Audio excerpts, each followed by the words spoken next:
अच्छा, कभी सोचा है कि जिस टमाटर को हम सब्जी समझते हैं वो असल में एक फल है? या ये एक स्ट्रॉबेरी जिसे हम एक फल मानकर खाते हैं वो दरअसल एक फल है ही नहीं बल्कि ढेरों छोटे छोटे फलों का एक झुंड है? जी हाँ, फलों की दुनिया ऐसे ही कई दिलचस्प रहस्यों से भरी पड़ी है। तो चलिए आज इसी दुनिया में थोड़ा गहरा उतरते हैं और समझते हैं कि विज्ञान की नज़र में एक फल आखिर होता क्या है। तो शुरुआत करते हैं सबसे बुनियादी सवाल से। देखिए, वैज्ञानिक भाषा में फल किसी भी फूल वाले पौधे का बस एक पका हुआ अंडाशय यानी ओवरी होता है। और इसका सिर्फ और सिर्फ एक ही सबसे जरूरी काम है, अपने अंदर पल रहे बीज की हिफाजत करना। ये अगली पीढ़ी के लिए एक तरह का सुरक्षा कवच है। अब इस पूरी कहानी को समझने के लिए हम इसे 4 हिस्सों में देखेंगे। पहले बात करेंगे निषेचन की, फिर फल बनने की प्रक्रिया की, उसके बाद हम फल की बनावट को समझेंगे और आखिर में जानेंगे कि कौन से फल मांसल हैं और कौन से शुष्क। तो चलिए एक एक करके इन परतों को खोलते हैं। हमारा पहला पड़ाव है निषेचन यानी फर्टिलाइजेशन। यहीं से सारी कहानी शुरू होती है। फल को इस आधार पर बांटा जाता है कि फूल के किस हिस्से में निषेचन हुआ है। आइए देखते हैं कैसे। दुनिया में ज्यादातर फल करीब करीब 95% से भी ज्यादा सत्य फल की श्रेणी में आते हैं। मतलब इनकी कहानी बिल्कुल सीधी है। फूल के अंडाशय में निषेचन होता है और वही अंडाशय बड़ा होकर फल बन जाता है। आम और जामुन इसके बेहतरीन उदाहरण हैं। लेकिन अब कहानी में एक दिलचस्प मोड़ आता है, असत्य फल या झूठे फलों के साथ। यहाँ जो हिस्सा हम बड़े मजे से खाते हैं वो अंडाशय होता ही नहीं, वो तो फूल का कोई और हिस्सा जैसे कि पुष्पासन होता है, जो निषेचन के बाद फूलकर एक रसीले फल जैसा बन जाता है। ये प्रकृति का एक बहुत ही स्वादिष्ट भ्रम है ना? तो फर्क साफ है। जब हम आम खाते हैं तो हम सीधे सीधे उस फूल का पका हुआ अंडाशय खा रहे होते हैं। लेकिन जब हम सेब खाते हैं तो जो रसीला हिस्सा हम खाते हैं वो असल में पुष्पासन होता है, और वो जो बीज का सख्त हिस्सा हम निकाल कर फेंक देते हैं, अरे वही तो है असली फल यानी कि अंडाशय। और फिर एक तीसरी और भी अनोखी श्रेणी है। ये ऐसे फल हैं जो बनने के लिए निषेचन के नियम को ही नहीं मानते। ये बिना किसी फर्टिलाइजेशन के ही विकसित हो जाते हैं। केला इसका सबसे अच्छा उदाहरण है। और क्योंकि कोई निषेचन ही नहीं हुआ तो बीज बनने का तो सवाल ही नहीं उठता। इसीलिए ये फल अक्सर बिना बीज के होते हैं। ठीक है, तो निषेचन की बात तो हो गई।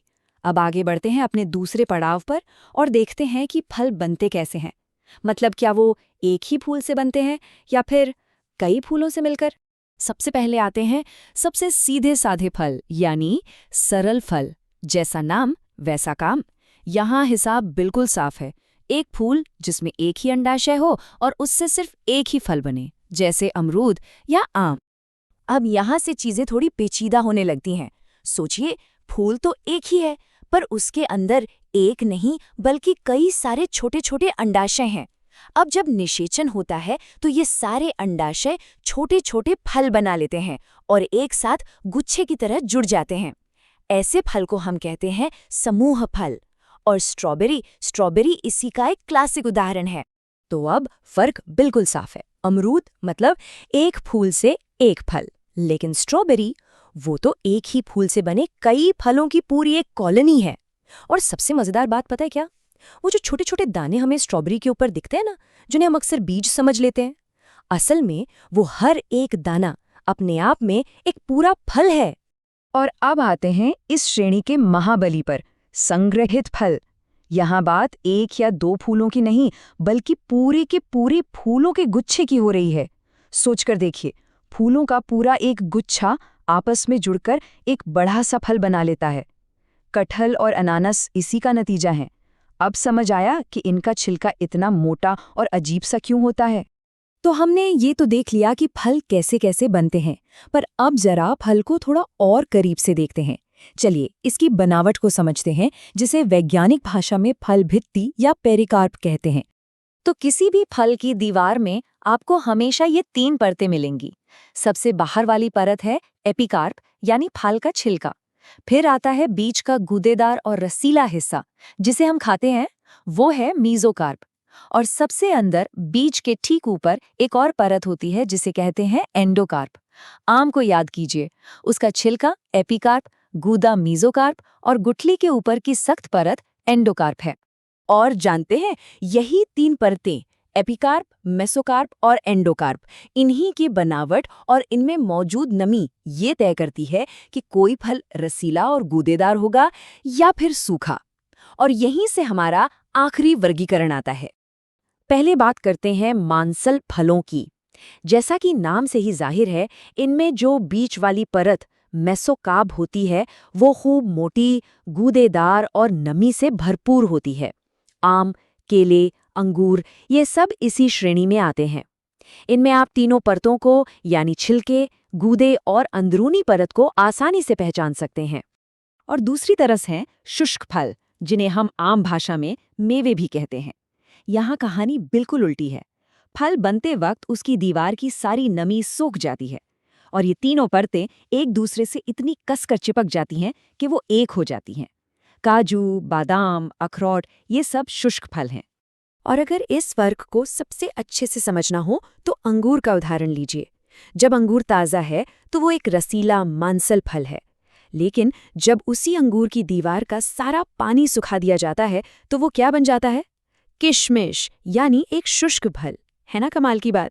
एक ही फल के 2 बिल्कुल अलग-अलग रूप। तो चलिए फटाफट से दोहराते हैं कि आज हमने क्या-क्या जाना। सबसे पहली और ज़रूरी बात, फल एक पका हुआ अंडाशय है। दूसरी बात, फल सत्य है या असत्य, ये इस पर निर्भर करता है कि वो अंडाशय से बना है या पुष्पासन से। तीसरी बात, वो सरल है, समूह है या संगठित, ये इस बात से तय होता है कि वो एक अंडाशय से बना है, कई अंडाशयों से या फिर पूरे फूलों के गुच्छे से। और आखिर में उसकी दीवार की परतें रसीली हैं या सूखी, ये उसे मांसल या शुष्क फल बनाता है। तो अब अगली बार जब बाजार में किसी फल को हाथ में लेंगे तो उसे सिर्फ उसके स्वाद या रंग से मत आंकिएगा, उसे जरा विज्ञान की नज़र से देखिएगा। कटहल को देखकर सोचेगा, क्या ये सच में एक फल है या फिर फूलों का एक पूरा गुलदस्ता? या स्ट्रॉबेरी को देखकर उसके ऊपर मौजूद छोटे छोटे असली फलों को गिनने की कोशिश कीजिएगा, क्योंकि अब फलों के इन